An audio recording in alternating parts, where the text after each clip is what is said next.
convidado de hoje é o Wilton Pinheiro, CTO do Neon.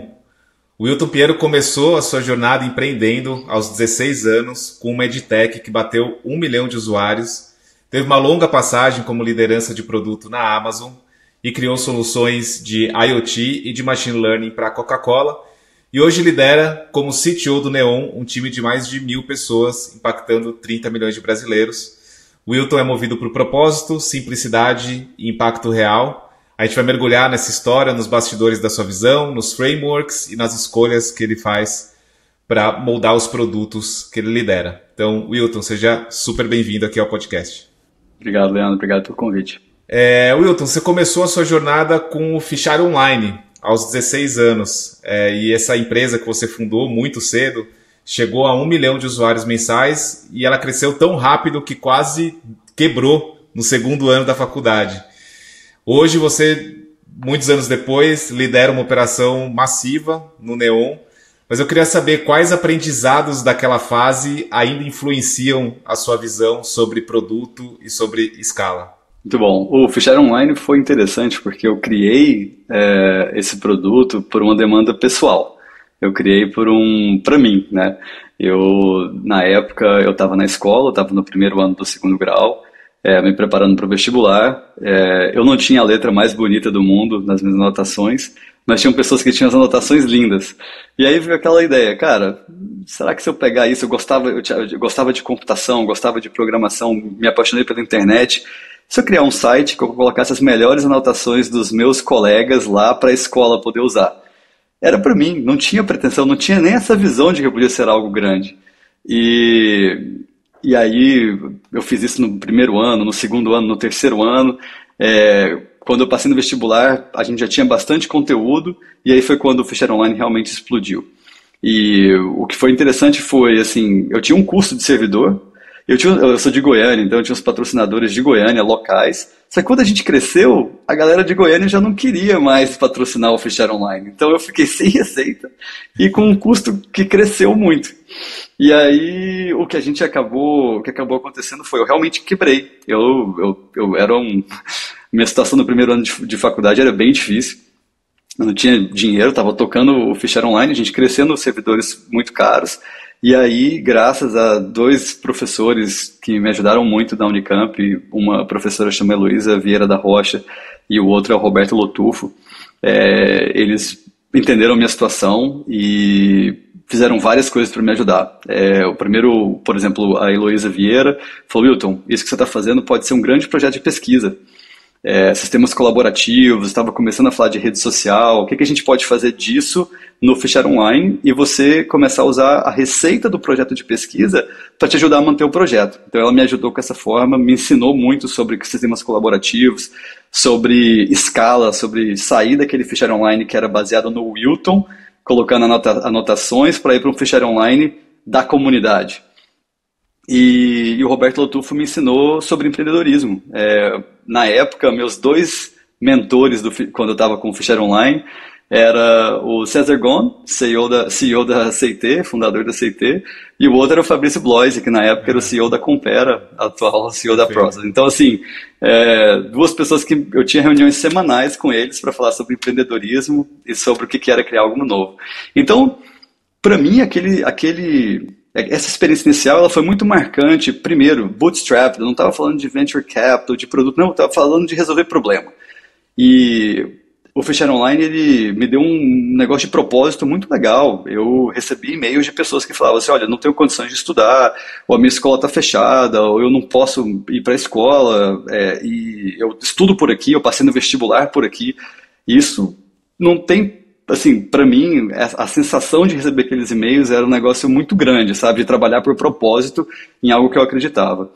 O segundo foi ver escala. Era ver você fazer mudanças que atingiam milhões de pessoas. E eu acho que essa é uma coisa que hoje me move bastante. Assim, num negócio como a Neon, a gente vê como trabalhar em escala e usar software é muito legal para isso. Então, acho que essas são coisas que me trouxeram, sabe, Leandro? Assim, da época, daquela época amadora até hoje e que eu trago junto. Interessante. Eu fico curioso para saber como você enxerga também a relação e esse espírito empreendedor fazedor com a sua carreira como um profissional de produto. Qual o paralelo que você traça entre empreender e liderar hoje, por exemplo, como CTO da Neon, mas também todas as passagens que você teve como liderança de produto? Legal. Você falou de paralelo, vou te fazer um paralelo que eu uso com o meu time, tá, Leandro? Na parte de produto. A gente, hoje, produto, né, quando eu comecei, eu me sinto um pouco velho, mas quando eu comecei, não era, né, nada, produto nem existia, eu nem falava que eu era de produto, eu nem contratava Product Manager na época. Hoje, existe toda uma ciência por trás do que é Product Management. Mas produto, ou fazer um produto, eu comparo com correr, eu adoro correr. Tem gente que fala assim, eu vou correr. Aí você fala, vou correr, então eu vou comprar uma bermuda de 2 camadas, eu vou comprar um tênis top, eu vou comprar aquela meia top, vou comprar o sensor, vou colocar a camiseta. Você compra todos os acessórios, você começa a correr, você no primeiro dia não consegue correr 1 quilômetro. Vai demorar ali 3 meses para você correr 10 km, e depois você vai pegar seu pace e tal. No final das contas, cara, correr é botar o tênis e sair correndo. E é isso, independente dos acessórios. Eu acho que em produto a gente às vezes se cerca tanto de frameworks, de metodologias, de processos e do que fazer, sendo que no final das contas o que importa é você shippar, é você impactar cliente. E eu acho que essa experiência um pouco raiz que eu tive lá atrás, porque eu tive o Fichar Online e a minha primeira empresa também, que foi o Bit2Learn, que eu fiz junto com o Daniel Madruga, meu sócio, foi bootstrap. E não teve essa firula toda. Então, eu trago um pouco desse jeito meio raiz, assim, sabe? De fazer para dentro de produto. Adoro usar os frameworks. São importantes, aprendo, fico mais eficiente, consigo fazer os times melhores, mas ainda é sobre impactar o cliente. Ainda é sobre fazer acontecer. Não é sobre as frameworks, sobre as metodologias, as representações bonitas, entendeu, Leandro? Perfeito, perfeito. E acompanhando a sua carreira, você foi uma pessoa que fez uma carreira internacional. Inclusive, hoje a gente está conversando, você está falando aí do Vale do Silício, né? E liderando um time aqui também. Um time enorme que está, imagino que a maioria aqui no Brasil. Mas uma passagem muito interessante da sua carreira foi o tempo que você esteve na Amazon. E dentro da Amazon, você cofundou uma área de advertising em lojas físicas, né, para a Amazon. E eu acho que tem muitos aprendizados aqui que eu gostaria de trazer desse seu período, mas como foi construir algo do zero dentro de uma gigante? Quais foram os maiores desafios que você encontrou e como que você conseguiu navegar pela complexidade de uma empresa dessa dimensão, da dimensão da Amazon? Legal, Leandro. Vou tentar simplificar aqui, porque a Amazon realmente empacota muita coisa que eu poderia falar contigo, mas assim, primeira coisa é você entender, eu fui para a Amazon com o objetivo de ser um melhor empreendedor. Eu nunca entrei na Amazon para falar assim, eu vou entrar na Amazon para virar um executivo. Uhum. E eu sabia isso do começo. O primeiro dia, eu comecei na Amazon em Londres e depois eu vim aqui para o Vale do Silício. Então, eu quero aprender ferramentas novas para me tornar um ótimo empreendedor. Então, por exemplo, no meu primeiro mês da Amazon, quando eu fiz o treinamento sobre recrutar pessoas, eu percebi como eu recrutava gente ruim antes. E aí eu gastei muito tempo na Amazon aprendendo sobre recrutamento. Aprendendo sobre ladder de produto, aprendendo sobre ladder de engenharia, aprendendo sobre calibração de curva no final de performance. Então, eu entrei na Amazon com esse quesito. E aí eu entrei em times ruins, passei por alguns times lá, mas a Amazon eu via como negócio a questão da tecnologia que chama Just Walk Out, que era aquela tecnologia que você podia entrar na loja, pegar as coisas e sair sem ter que passar no caixa. E eu conhecia de advertising online, e eu sei que no mundo físico, um dos maiores problemas que você tem com advertising é você conseguir fazer o que a gente chama de attribution, que é saber quem viu a minha campanha e que eventualmente converteu a minha campanha. E você conseguir fazer esse tracking, sendo que a tecnologia que a Amazon estava criando era uma tecnologia que permitia você fazer esse tracking, porque você sabia quem passou naquela televisão na loja física no momento em que a propaganda estava passando e eventualmente fez o checkout no caixa. Era uma vantagem competitiva que a Amazon tinha. Então o que eu fiz foi, existia um senior manager de engenharia que estava começando a explorar esse espaço, e eu fui nele e falei, ele chama Ankit, eu falei, Ankit, eu acho que isso aqui pode ser gigante, até porque essa tecnologia deve passar da Amazon, não deve ficar só na Amazon. A gente pode fazer todo uma ad network baseado nisso. E aí, quando eu fui falar com ele, ele falou, pô, Wilton, então vem pra cá, vamos embora. E aí acabou que eu entrei e foi ótimo, a gente saiu de um time, quando eu entrei para trabalhar com o Ankit, ele tinha ali mais ou menos uns 3, 4 engenheiros. A gente, depois de um ano e meio, a gente tinha mais de 90 pessoas no time. Poxa, foi uma experiência super legal de fazer acontecer. De um lado, é difícil fazer esse negócio no negócio da Amazon. Vou dar um exemplo para você, Leandro. Eu tive uma decisão que a gente ia tomar com relação à política de privacidade. Essa é uma da típica decisão que o Jeff Bezos gosta de falar, do one-way door decisions. Decisões que você tomar, você não consegue voltar atrás. Tinha implicações regulatórias, eventualmente o Andy Jassy, que era o CEO, podia ter que ser chamado no Congresso. Decisão difícil. Numa organização como a Amazon, eu demorei mais de 8 meses para tomar a decisão. Por culpa disso, porque é difícil. Então é frustrante para quem estava numa startup antes, que você tomava decisão de risco às vezes em uma semana, é muito complexo você navegar um ambiente desse mais burocrático como o da Amazon. Do outro, quando você pensa que a Amazon, ao mesmo tempo que eu estava levando essa decisão para o Andy Jassy, ele tinha na mão dele decisões do Prime Video, da Amazon.com, da Alexa, da AWS, você pensa que esse cara consegue ser CEO de uma empresa com tantos business diferentes. Como empreendedor, você fala assim, cara, como que ele consegue fazer isso? Sabe? Como que essa empresa funciona? E entender esses mecanismos na Amazon foi muito legal para mim, sabe? Então é isso, assim, se você entende o contexto que eu entrei e pensa o que passou lá, fundar foi muito legal. Eu podia falar para você o tanto que foi frustrante e lento, mas eu acho que do outro lado é muito legal aprender como funciona numa empresa 1.800.000 funcionários quando eu saí. 1.800.000 funcionários, é muita gente, cara. É muita gente e tem muita história, né? E realmente algumas coisas são usadas para o time de produtos sobre o jeito Amazon de criar produtos. Eu queria saber, você que viveu isso por tanto tempo e eu acho que liderou, né, a criação de um novo produto, o que é real do que a gente escuta, do que a gente lê, e o que não é, no dia a dia, na prática mesmo, de alguém que lançou um produto dentro da Amazon? Olha, para mim, a questão da escrita, da narrativa, né, dos documentos da Amazon é um dos grandes segredos do sucesso da Amazon. E realmente é um jeito de fazer produto que é muito bom. Porque quando você é forçado a escrever, e não só ser forçado a escrever, não é só o documento pelo documento, é a qualidade do documento. Conta um pouquinho como é esse documento, né, que ele deve conter. Vou então vou explicar o básico, né? Quando você tem uma ideia na Amazon, todo mundo pode escrever o que eles chamam de PR FAQ. Esse é o documento Gênesis, é o documento de discovery de qualquer produto. Por exemplo, o Amazon Prime foi um programa que foi feito num PR FAQ. Ele começou com um engenheiro que escreveu um PR FAQ sobre o que ele imaginava sobre um programa de fidelidade na Amazon. Então toda ideia que você tem, você começa com um PR FAQ. Então é um press release, como se você tivesse falando assim, ó, você faz uma data, você pensa, olha, esse produto vai demorar mais ou menos 1 ano e meio para chegar na minha visão, então você coloca a data, daqui a 1 ano e meio, fala Wall Street Journal, coloca lá a data, o jornal que você quiser, e descreve naquele press release como você imagina um jornalista escrevendo sobre o seu produto na visão do cliente, já no futuro. E aí depois você segue de 2 sessões de FAQs, que são as perguntas que as pessoas teriam. Perguntas do ponto de vista do consumidor, perguntas do ponto de vista interno da empresa. Esse documento tem que ficar com 6 páginas no total, não pode ter imagem, não pode ter tabela, todas as imagens e tabelas vão para o appendix. E o nível de precisão na escrita, quando eu falo da qualidade, da barra do produto, é isso que é super importante, assim.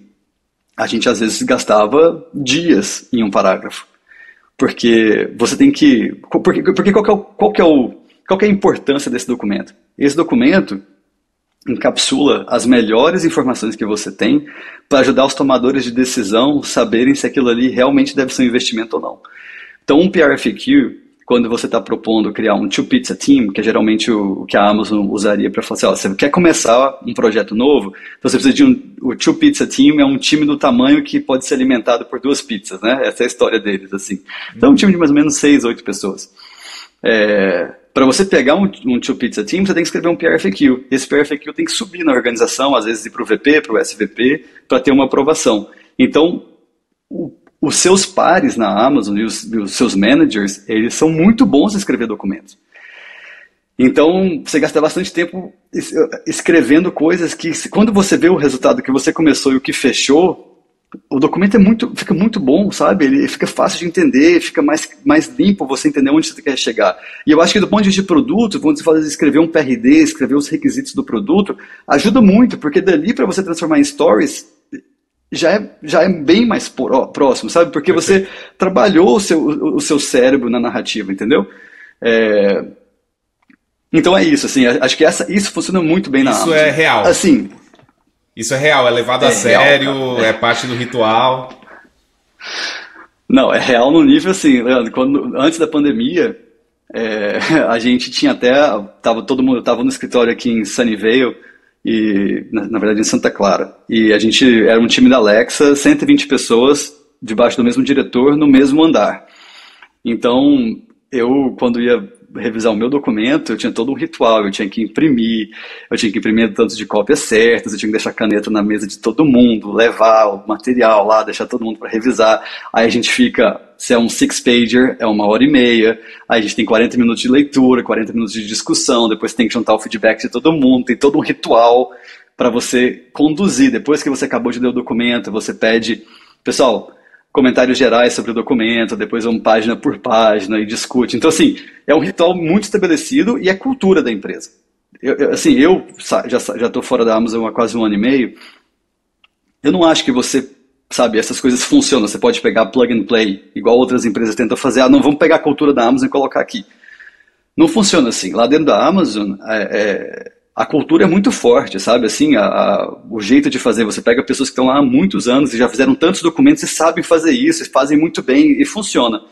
Tem a lado também que às vezes vira burocracia. Eu já tive documentos que eu gastei 1 mês não polindo a ideia, mas polindo a narrativa, a gramática, o jeito de escrever, porque fica um preciosismo muito grande de como...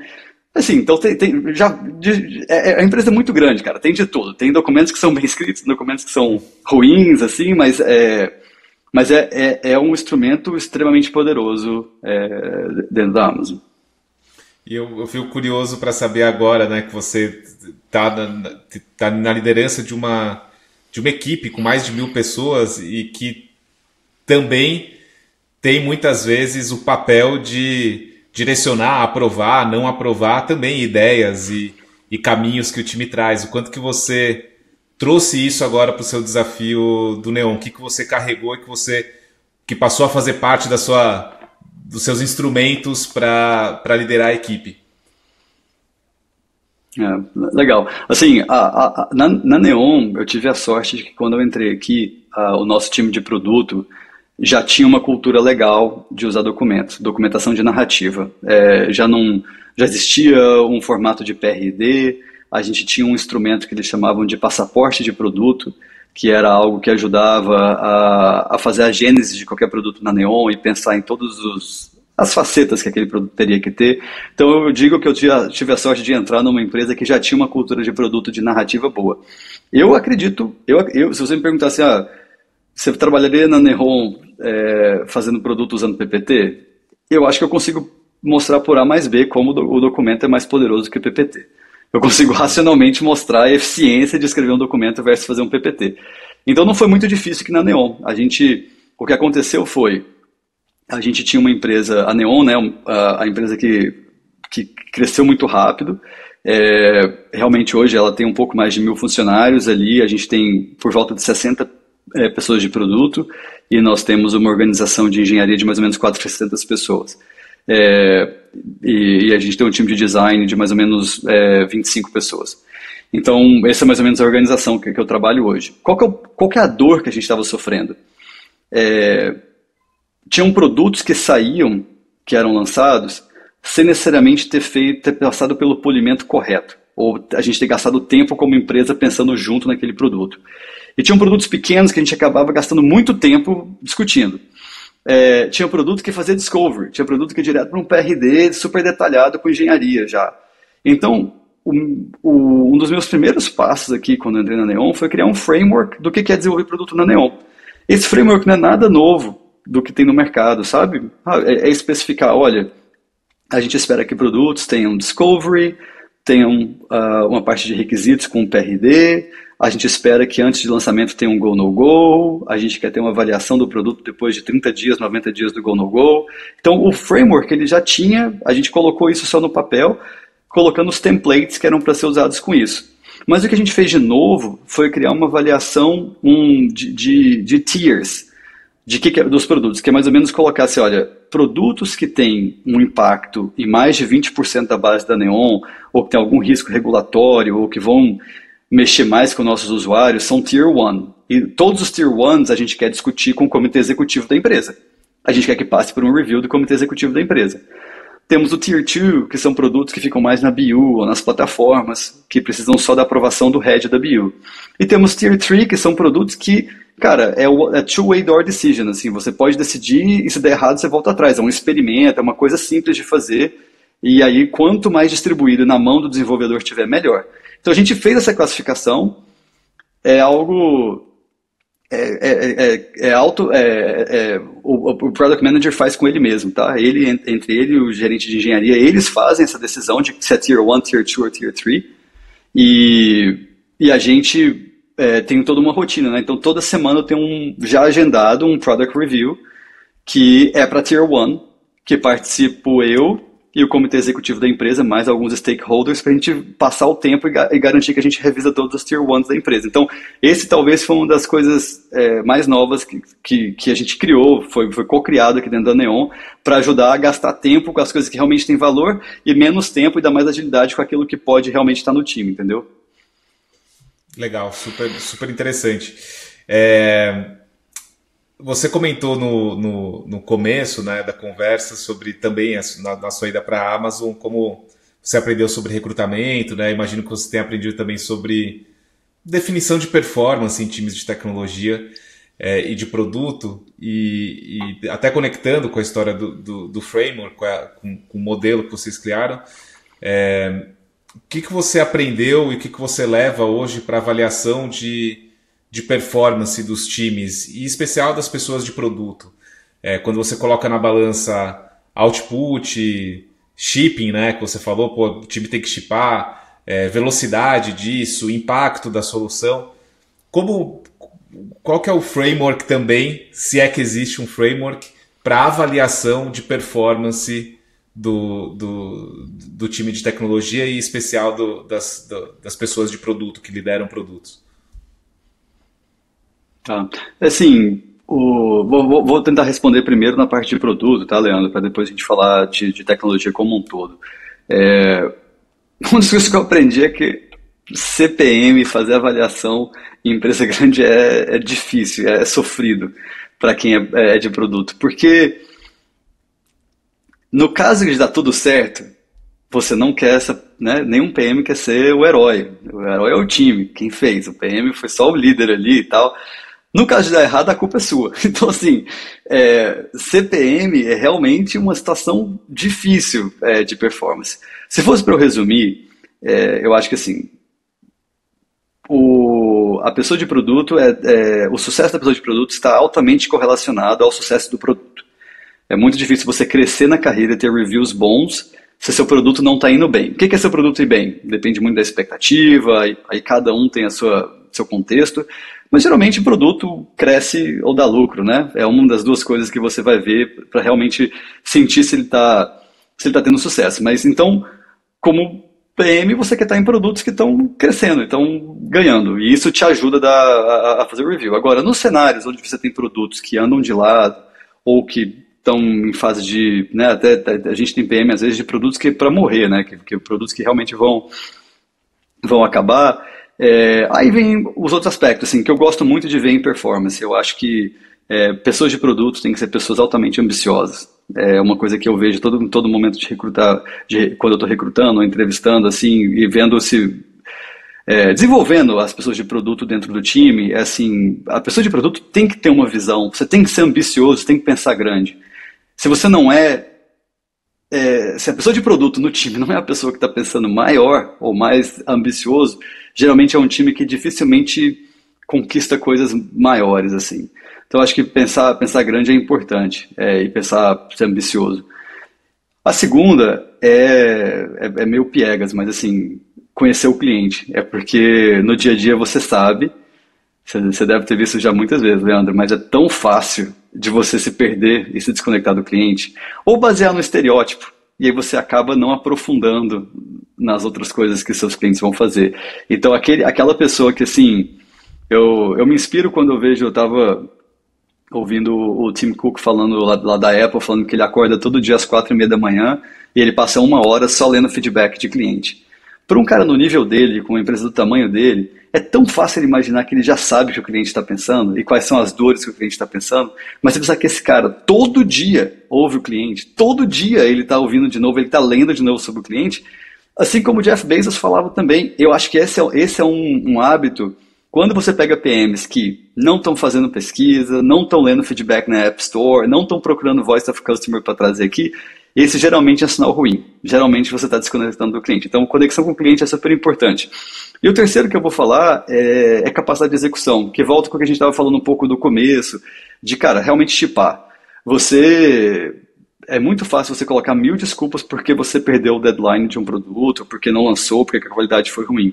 Mas capacidade de execução, que demanda exercitar músculos de influência, de conseguir fazer as coisas acontecerem, de realmente mover o time, é realmente uma capacidade de pessoas de produto de sucesso. Então esses três para mim, óbvio, eu tenho toda uma ladder e tal, mas esses três para mim falam bem alto em relação ao que eu aprendi a avaliar boas pessoas de produto. E aí, entrando no setor especificamente de fintech, né? É um mercado, até acho que especialmente para time de produtos, muito intenso, né? Porque ele é muito competitivo. Então, eu queria pegar na sua visão, assim, o que para esse setor, para esse segmento está sendo superestimado hoje e o que está eventualmente passando desapercebido, assim, como que você lida com a necessidade de inovação dentro desse segmento, e até do ponto de vista de pressão, né, de outros players, etc. Mas aonde está também assim o seu olhar de que, puxa, talvez aqui tem uma oportunidade maior do que está sendo discutido hoje no mercado? Legal. A fintech, assim, simplesmente no contexto de Brasil, você desenvolve soluções para o cliente, em primeiro caso, mas você também tem que desenvolver soluções para o cliente obedecendo às regras do Banco Central. No final das contas, a gente opera como nas regras que o chefe manda, né? Temos um chefe aqui e o Banco Central realmente dita as regras. E isso faz com que você criar vantagem competitiva em fintech é mais difícil, porque todo mundo segue mais ou menos o mesmo playbook. Você me perguntou assim, você direto, o que eu acho que está superestimado? As iniciativas de trazer conveniência, principalmente em transferência peer-to-peer para o WhatsApp,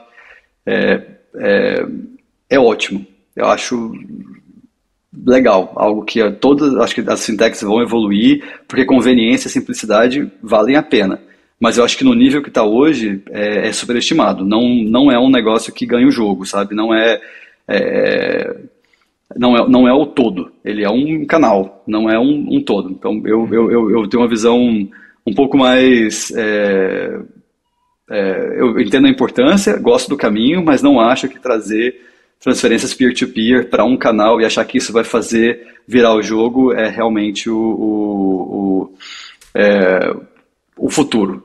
Uhum. A parte que eu acho que, não vou dizer que está subestimado, tá, Leandro, mas que eu acredito bastante nas fintechs é que, assim, o jeito que eu vejo o mercado foi que quando a Neon foi criada, por exemplo, a gente permitiu com que bancos digitais fossem criados e vivessem no seu celular por culpa da evolução dos smartphones e da internet móvel. E você viu vários bancos digitais no Brasil e no mundo que evoluíram com isso também. A gente está num outro paradigma agora. Porque quando a gente estava nessa fase que a Neon está ainda hoje, o que a gente fez foi transferir processos que aconteciam nas agências bancárias para telas no app. Então você tem jornadas no app. E aí a gente gastava muito esforço fazendo funil, jornadas super longas no app para contratar um empréstimo e tal. A gente agora está num outro momento. A Generative AI, ela vem para te dar um outro salto aqui, que é talvez aquela visão do gerente que você tinha antigamente na agência bancária, que não foi para fintech ainda. Você tem um suporte lá, legal, a maioria dos bancos digitais tem um bom suporte, a Neon particularmente acho que tem um customer service muito bom, mas agora com Generative AI, você pode falar com o seu banco, você pode ter o que em inglês a gente chamaria de personal banker, no seu bolso de novo, que entende o seu contexto, que trabalha ao seu favor, e que não necessariamente está querendo, sabe, te enganar, nada disso, muito pelo contrário, quer te ajudar a ter sucesso. Então eu acho que a gente está entrando numa nova fase de uma revolução dos apps bancários ou das fintechs, onde, além de estar no seu celular, te conhece, fala com você e consegue te entender muito melhor do que outros conseguem. E não acho que está sendo pouco explorado, acho que todas as fintechs, principalmente digitais, estão indo nessa direção, mas é particularmente onde a gente aqui na Neon aposta que vai fazer a diferença para o cliente é mudar o estilo de vida deles. O John Maeda, né, que ele é VP de Design Computacional hoje na Microsoft, mas é autor de vários livros, né, uma referência em design. Ele estava no South by Southwest, ele lança todo ano o Design in Tech Report, né? E que eu acho que é uma grande tese da visão que ele traz para o segmento e acho que para a interação mesmo, né? Para a evolução da experiência humano-computador ao longo dos próximos anos. E hoje, dessa vez, ele trouxe a ideia da evolução do UX Design para o experiência de agentes, né? E com a ideia central de que, por muito tempo, para um usuário conseguir chegar num determinado objetivo, ele tinha que passar por uma série de etapas, né? Que muitas vezes acaba sendo, de fato, o caminho da interface. E a gente chega num lugar agora, e nos próximos anos, de você poder chegar do A para o B com um simples comando, né? Então, como que isso muda eventualmente a interface? Você conseguir atingir os seus objetivos sem necessariamente passar por essa sequência de telas, né, e de inputs que você vai dando nas interações com o aplicativo. Fico curioso para saber como você vê isso também, a evolução da interface mesmo, para que o usuário consiga completar um objetivo. Eu acho que, vamos pegar assim, né, no nosso caso aqui,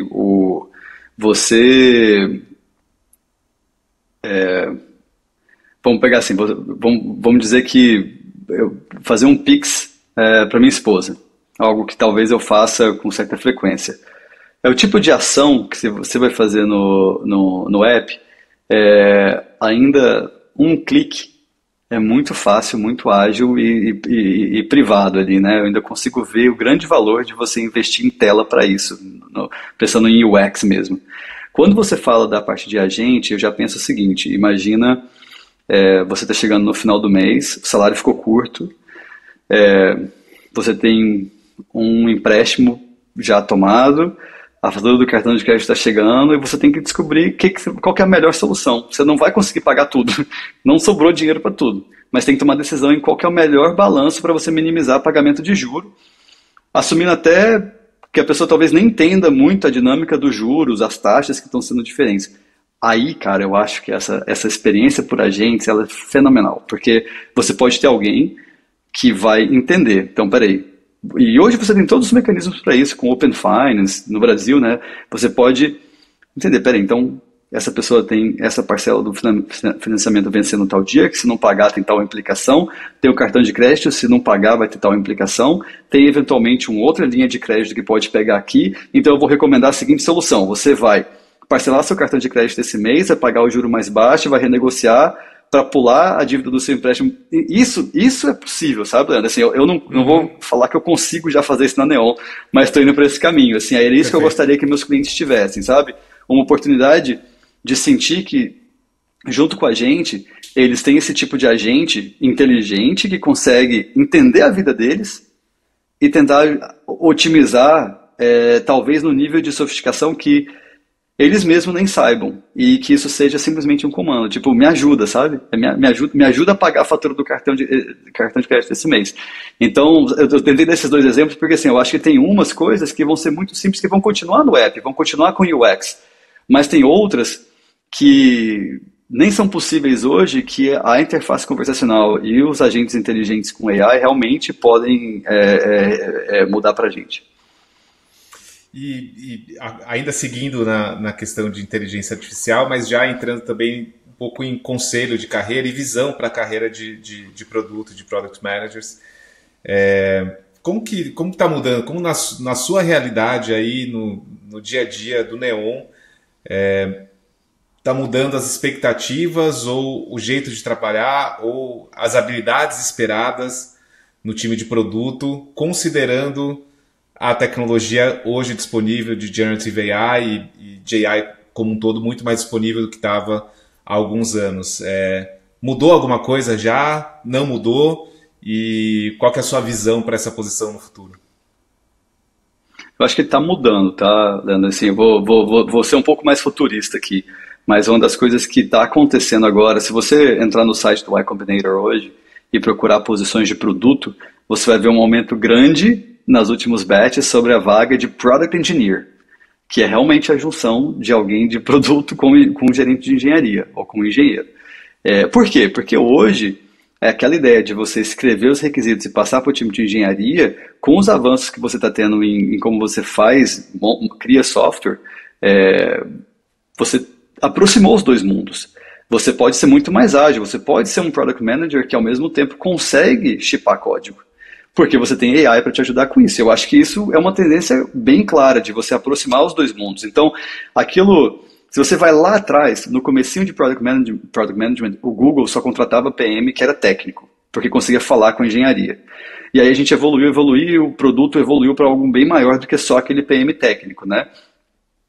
Eu acho que agora, quando a gente volta a ser técnico, a pessoa que consegue shippar código usando AI, não precisa ser escola de engenharia, às vezes você aprendeu isso.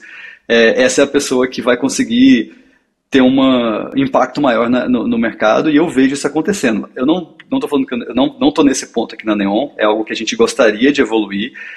Eu vejo isso acontecendo no mercado, mas acho que a gente está há alguns anos, talvez ou pelo menos um ano disso acontecer, mas eu gosto bastante dessa colapsar, sabe? Você colapsar produto com tecnologia de novo e pensar no builder, sabe? Na pessoa que está construindo e ao mesmo tempo mantendo a sensação de urgência, de entender o cliente, de pensar no futuro, de falar no roadmap, mas ao mesmo tempo com a capacidade muito maior de encostar no mercado, de botar alguma coisa para rodar e de até fazer algo maior do que era o antigo MVP, sabe? Fazer MVPs que às vezes foram construídos por 2, 3 pessoas hoje, que antigamente demorariam, consumiria 20 pessoas para fazer, sabe? Eu vejo esse caminho bem legal. Muito legal. E ainda sobre conselho de carreira, a sua carreira foi uma carreira com decisões interessantes, né? De sair de uma lógica de empreender, depois ir para uma empresa global, referência em produto, inclusive, em tecnologia, e desse movimento assumir uma posição muito relevante de liderança numa empresa de tecnologia, num banco brasileiro. E eu queria que você contasse como foi o processo para você tomar essa decisão e como você foi convencido pelo Pedro, o fundador CEO do Neon, a entrar nesse barco, assim, o que isso diz sobre decisões de carreira em geral que você acha que podem ser interessantes para outras pessoas? Não, legal. Vou te contar rapidinho a história, porque foi o seguinte, eu realmente estava no final, já queria há um tempo sair da Amazon, queria voltar para alguma coisa um pouco menor, e eu tenho um amigo que se chama André Madeira, ele tinha se juntado à Neon como um late co-founder aqui na Neon, e a gente se conhece aqui, convivemos bastante aqui perto daqui de casa, e aí o André falou, Wilton, conversa com o Pedro, aí vai lá, Pedro novo, 33 anos, vai lá conversar com ele para entender um pouco de como ele pensa e tal. Aí eu fui, bati um papo com o Pedro, a gente se conectou super bem, assim, ele me contou um pouco da história, admiro muito o Pedro, acho que ele fez algo muito difícil, admiro muito o que ele fez. E aí a gente foi um segundo, terceiro papo, eu fui para São Paulo, a gente sentou para conversar, e aí eu estava mostrando para o Pedro que eu estava indeciso, eu não sabia se eu pulava para empreender de novo, mas eu não estava com alguma coisa assim que estava realmente no meu coração, eu tinha umas outras offers na mesa, aí o Pedro virou para mim e falou assim, Wilton, as outras empresas estão te chamando para criar um produto ou uma feature de um produto. eu tô te chamando para reescrever uma empresa, para criar uma empresa comigo. E aí eu acho que nesse negócio bateu muito. Eu realmente me sinto co-founder aqui da Neon, tá? Trato como meu bebezinho, trato a empresa como minha mesmo. E eu acho que foi ali que ele me ganhou nessa conversa, porque é exatamente isso que eu queria. Minhas empresas, as que eu fundei, nunca escalaram para mais de 100 pessoas. E ao mesmo tempo eu fui funcionário de uma empresa com 1.800.000 pessoas. Agora na Neon é um spot muito interessante que eu estou aprendendo bastante, né? Então a empresa tem um pouco mais de 1.000 pessoas. A gente está acabamos de fechar o nosso Series E e navegar ao mesmo tempo que assim, a empresa é grande, mas você consegue ainda ter a visão do todo, você consegue atuar com profundidade em várias áreas, sabe? Eu gosto bastante, tá, Leandro? Assim, tem sido uma experiência muito rewarding, mas eu não olho para Neon, apesar de eu saber que eu sou funcionário, né? E tudo é bem diferente de quando eu empreendi, começando alguma coisa do zero, mas assim, para mim, o meu papel aqui é empreender e é fazer essa empresa. Muito bem, agora para a gente fechar, Wilton, queria fazer um bate-bola rápido aqui. Queria trazer primeiro que você falasse uma prática que você repete todos os dias como CPO. Tem alguma parte da sua rotina assim que você fala, puxa, isso eu tenho que fazer todos os dias e que eu acho como CPO, como CTO, faz diferença?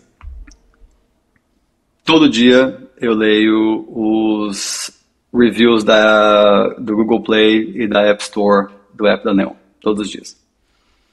E um livro ou autor que moldou de alguma forma o seu jeito de pensar produto, que você acha que é uma referência legal? Eu nem te falei esse por fora, Leandro, mas assim, é controverso o meu. Cara, tem um livro chamado Unreasonable Hospitality, do Will Aguirre, que eu acho que é o nome dele. Ele é um livro sobre restaurante, sobre um restaurante em Nova York chamado Eleven Madison Park. E ele é o cara que é o front of the house, ele é o cara que recebe os clientes, ele não é o chefe, ele é o cara que recebe os clientes e faz ali. E a história sobre como ele fez o Eleven Madison Park chegar a ter 3 estrelas Michelin e a obsessão dele com o cliente, a obsessão dele de tratar o cliente. Então ele chama de Unreasonable Hospitality. Apesar de ser outra indústria, de ser alguma coisa muito fora do que a gente faz em produto de software, eu achei esse livro fenomenal para ajudar a gente a pegar alguma coisa física que você consegue ver, porque todo mundo já foi em restaurante, e materializar, quando a gente falou de obsessão do cliente, no software, que é alguma coisa mais etérea. Então, esse livro me marcou, eu li ele mais ou menos, acho que 1 ano e meio atrás, e eu recomendo ele bastante para pessoas que estão pensando em produto, para entender o que a gente fala como obsessão de cliente. Parênteses, muito legal você citar, porque esse livro está na minha lista de leitura do ano aqui. Vou até antecipar ele, eu acho que eu tenho uma lista que ela às vezes demora para chegar, vou subir ele no ranking. Muito legal. Depois você me conta. Eu achei a sinopse fantástica também. E para fechar aqui, uma pergunta que você gostaria que eu tivesse feito para você, mas que eu não fiz e que você gostaria de falar. Acho que você me perguntar sobre como o fato de ter família mudou essa jornada de empreender e de trabalhar. A gente falou aqui vou me antecipar na resposta, mas assim, o Wilton lá de trás, quando criou o Fichar Online, quando empreendeu no Brasil, funcionário da Amazon e hoje trabalhando na Neon, é um Wilton também que saiu na época solteiro, de São Paulo, para eu hoje, né, tenho 3 filhos, casado e eu acho que esse aspecto de família, com a evolução da carreira de produto, de tecnologia, vou colocar as duas coisas juntas, é super interessante porque ela te ensina muito sobre priorização. O Wilton lá atrás do Fichar Online, ele podia trabalhar 20 horas por dia. O Wilton de hoje, se eu não estou à noite para jantar com minhas crianças, é aquela noite que eu perdi de estar com eles. E você saber priorizar e manter seu tempo eficiente, o que você fala não, o que você fala sim, na minha experiência foi muito importante de como aprender né, meu trabalho muitas vezes é falar não, é falar o que é mais importante do que o que na Neon. E na minha vida pessoal isso também é super crítico, porque eu tenho um propósito muito grande do tipo de pai que eu quero ser e do tipo de marido que eu quero ser para minha família, do tipo de filho que eu quero ser para minha mãe, sabe? O que eu quero ser para meus amigos. E isso me força a ser bem consciente do que eu falo sim e o que eu falo não. E onde eu gasto meu tempo, onde eu não gasto meu tempo. E Não que eu estou muito longe de falar que eu faço isso bem, tá, Leandro? Assim, mas é um exercício que eu me pergunto muito, sabe? Eu tento ser consciente dia a dia das escolhas que eu faço em relação às prioridades que eu tenho frente à minha família, frente ao meu trabalho, tá? Então acho que essa é uma boa. Muito bom, muito bom. Wilton, super obrigado pela sua participação aqui. Espero que você tenha muito sucesso nesse desafio aí. Tenho certeza que você vai fazer muita coisa legal e obrigado por compartilhar tanto aqui com quem está escutando. Obrigado você, Leandro. Obrigado pelo convite. Um abraço.